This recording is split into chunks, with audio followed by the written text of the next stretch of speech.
Good morning, friends. In the Union Budget 2019, our Honorable Finance Minister proposed the introduction of the scheme of faceless e-assessment, which was later brought in via a notification number 61 dated 12th September 2019. The intention of the scheme was to bring transparency and reduce human interface between the taxpayer and the income tax officials.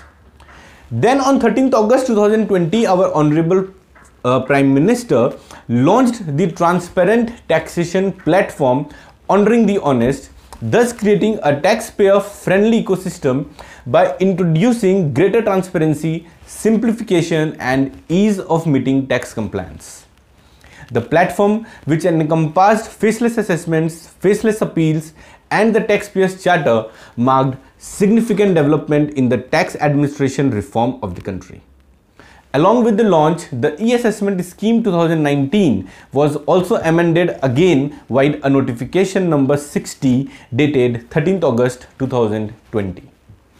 We at Team NGO Enabler have compiled a detailed understanding of this scheme and its modus operandi, that is the structural as well as the procedural aspects of the e-assessment proceedings. So let's discuss. First, let's discuss the structure or the framework for faceless e-assessment proceedings. So you can see that there is a SSC who interacts directly with the National E-Assessment Center, under which there is a regional e-assessment center which is there in approximately 20 cities. And under the regional e-assessment centers, there are 4 units, namely assessment unit, technical unit, verification unit and review unit. So it is clear that there shall be no direct communication between the assessment unit and the taxpayer. National E-Assessment Center shall act as the nodal agency between the two and facilitate the smooth functioning of e-assessment proceedings. So now let's develop an understanding of the role of each of the above centers or units. First, National E-Assessment Center, which is to facilitate and centrally control the assessment proceedings. Then comes the Regional E-Assessment Center. The jurisdiction of the Regional Principal Chief Commissioner for making the assessment is the Regional E-Assessment Center. Such centers shall be present in as many as 20 cities across the country and will conduct e-assessment proceedings through its units. So what are the units? First comes the assessment unit. This unit is mainly responsible to carry out the analysis of material furnished in the selected case by identifying issues and points material for determination of any liability or refund. Wherever any detailed inquiry or verification is required, or if any further information is needed, the assessment unit can take the support of the technical and verification unit. However, such support can be taken only and only via National E-Assessment Center and not directly. Now comes the role of technical unit. The role of technical team is to provide any kind of technical assistance to the assessment unit during the assessment proceedings, such as expert advice on legal, accounting, forensic, valuation, information technology, etc. Now comes the verification unit, where the assessment unit wants to have a detailed inquiry or verification. It looks up to the verification unit, but again through National E-Assessment Center. The role of verification unit is to conduct inquiries and cross-examination, verifying books of accounts, examining witnesses through video conferencing, recording statements, etc. Now comes the last unit, which is review unit. This unit is mainly responsible for reviewing the draft assessment order to check whether the facts and relevant evidences has been brought on records and related law and judicial decisions have been considered in the draft order. So I would like to mention here a special note. It is to be noted, neither the Regional E-Assessment Center nor any of its units I repeat, it is to be noted that neither the regional e-assessment center nor any of its units can be selected or can communicate directly with each other than through National E-Assessment Center, and that also via automated allocation system with the use of artificial intelligence. So now let's understand the procedural flow of proceedings under the faceless e-assessment scheme. First comes serving of notice to the SSC.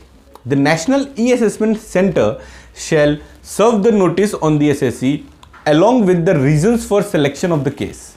Such notice shall be served through registered email ID of the SSC on the income tax portal and will also be available in its income tax portal under the tab e-proceedings.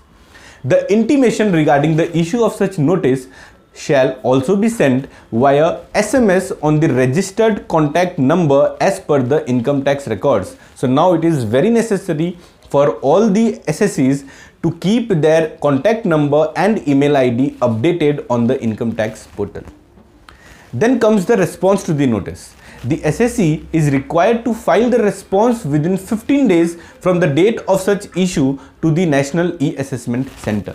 Unlike under existing manual proceedings, in case of e-assessment, it seems that the date of the issue of notice shall be considered as the date of serving of notice. Then comes assigning the case to the assessment unit. With the use of artificial intelligence and automated allocation system, National E-Assessment Center shall randomly assign the case anonymously to the assessment unit of any of the regional assessment centers. This shows that even National E-Assessment Center shall not decide or control as to which unit shall conduct the assessment of any particular SSC. Every allocation shall be system driven to completely reduce human interface even within the department. I repeat, every allocation shall be system driven to completely reduce human interface even within the department. Now comes the main part, which is the conducting of e-assessment. Once the case is assigned to the assessment unit, it shall carry out the assessment proceedings by identifying key issues and information material for determining the tax liability or refund in the said case. However, during the assessment unit can put forth the following requests to the National E-Assessment Center before arriving at any conclusion and preparation of draft assessment order. So the first request, further evidences, informations or documents are required from the SSC. Second request, support of technical unit can be called for in case any technical expertise related to legal matters, accounting, forensic, etc. is required. The third support is support of verification unit can be requested in case detailed inquiry and investigation is required, such as verifying the books of accounts or recording statements or examining witnesses. All such inquiry shall be done through video conferencing only and no physical appearance of the SSC can be called for. Now comes the action by National E-Assessment Center. On receipt of such a request, the National E-Assessment Center shall request the concerned SSC for further documents and evidences in a similar manner as was done in the case of issue of notice. As far as coordination with the technical and verification unit is concerned, the process remains the same. That is, with the use of artificial intelligence and automated allocation system, the request of assessment unit shall be forwarded to the technical or verification unit of any one of the regional assessment centers. It is not necessary that the technical or the verification unit shall be located within the same city. A special note, such selection process ensures that the entire e-assessment is devoid of any human interference at any stage, thus making it completely faceless.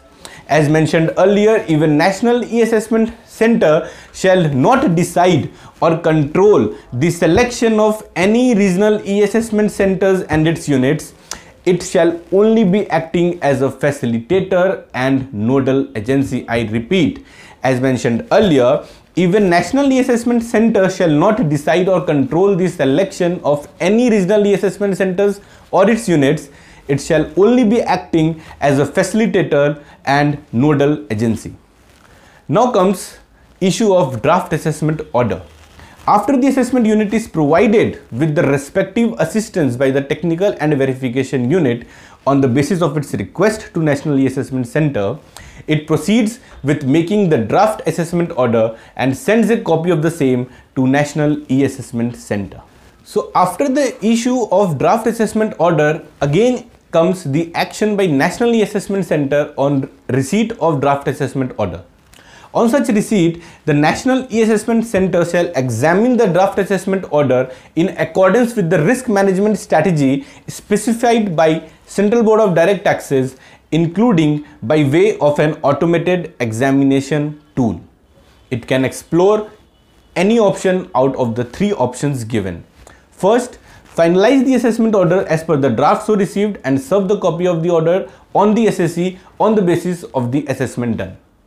Second, provide an opportunity to the SSE in case of any modification is proposed by serving a notice calling upon him to show cause as why the assessment should not be completed as per the draft assessment order. And the third option, assign the draft assessment order to the review unit through automated allocation system for conducting the review of such order. Now comes the action by review unit if the draft assessment order is sent to the review unit. The review unit either agrees to the draft assessment order and intimate the same to the National E-Assessment Center, or suggest any modification as it may deem fit to such draft order and send it to the National E-Assessment Center. Now comes the finalization of assessment order by National E-Assessment Center and completion of assessment. So we are arriving at the conclusion of the faceless e-assessment. On receiving a go-ahead from the review unit, the National E-Assessment Center might finalize the draft assessment order or again provide an opportunity to the taxpayer to show cause why the assessment should not be completed as per the draft assessment order. If no reply is received from the taxpayer, the National E-Assessment Center might send back the draft order to the assessment unit for preparing the final order. In case any modification is suggested by the review unit, then the same is communicated to the assessment unit for consideration while preparing the final draft assessment order. Again, serving of order or notice on the taxpayer is done after the draft assessment order is finalized. Once the final draft assessment order is received by the National E-Assessment Center, the same procedure is repeated. That is, either the draft order is finalized and served on the SSE, or an opportunity is provided to the taxpayer in case a modification is proposed, as the case may be. Now comes the response from the taxpayer. In case no response is received from the taxpayer within the time limit specified in the notice, the National E-Assessment Center might finalize the draft assessment order. However, in case of response, the same is sent back to the assessment unit again, and the assessment unit shall make a revised draft assessment order after considering the response furnished by the SSE. Now comes the last part, issue of final order by the National E-Assessment Center. On receipt of the revised draft assessment order, the National E-Assessment Center shall either finalize such assessment order, or if it is not detrimental to the interest of the taxpayer, it will finalize it and send it to the SSE. And if it is so, then it will provide again an opportunity to the taxpayer for hearing and making his submission. Such submission shall this time directly be dealt with by the National E-Assessment Center, and draft assessment order is then finalized. On completion of the assessment and issue of the final order, the National E-Assessment Center shall transfer all the electronic records relevant to the case to the assessing officer having jurisdiction over such action. All such internal communications between the National E-Assessment Center, Regional E-Assessment Center and its units shall be exchanged exclusively by electronic mode. Moreover, all the electronic records issued under the scheme shall be authenticated by the National E-Assessment Center by affixing the digital signature, or by the taxpayer or any other person affixing their digital signature, or through an electronic verification code generated online. Every notice or order or any other communication during the proceedings shall be delivered to the taxpayer by way of uploading a digitally signed copy of the notice or order in the taxpayer's portal authenticated by a DIN, or sending the copy of the same uploaded notice or order to the taxpayer's registered email address, whether it is of the taxpayer itself or his authorized representative, and uploading such copy on the mobile app of the taxpayer, which shall be followed by the real-time alert to the concerned SSE. So after understanding the entire flow of faceless e-assessment scheme, three things are very evident. First, the government have tried to create a robust infrastructure to ensure that the entire proceedings are conducted smoothly and hassle-free for the SSEs. However, ground realities will come up only after a substantial amount of e-assessments are successfully completed. But yes, as I already explained in my previous video on the topic, certain practical challenges might have to be faced by the SSEs.